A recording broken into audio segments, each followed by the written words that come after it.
Добро пожаловать в мой канал. Le Premier ministre Édouard Philippe Jacques Tsipas, la nouvelle avait fuité depuis plusieurs longues minutes déjà.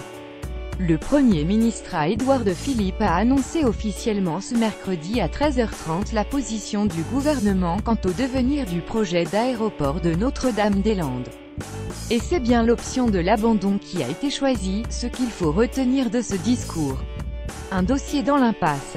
Le Premier ministre a présenté son choix comme une décision logique et courageuse, après 50 ans d'hésitation. Je constate que les conditions ne sont pas réunies pour mener à bien le projet NDDL. Un tel projet ne peut se faire dans un contexte d'HEC, opposition exacerbée entre deux parties presque égales de la population, le transfert est donc abandonné.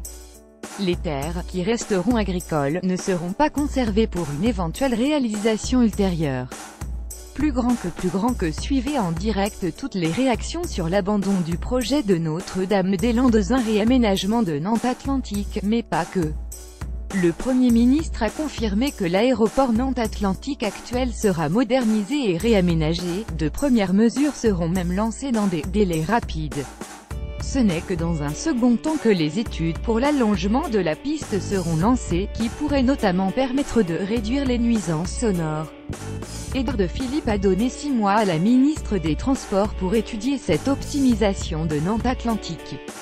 Mais il lui a aussi demandé d'explorer d'autres pistes, la modernisation de l'aéroport de Rennes pour permettre une mise en réseau des aéroports du Grand Ouest, et étudier la complémentarité avec les lignes ferroviaires.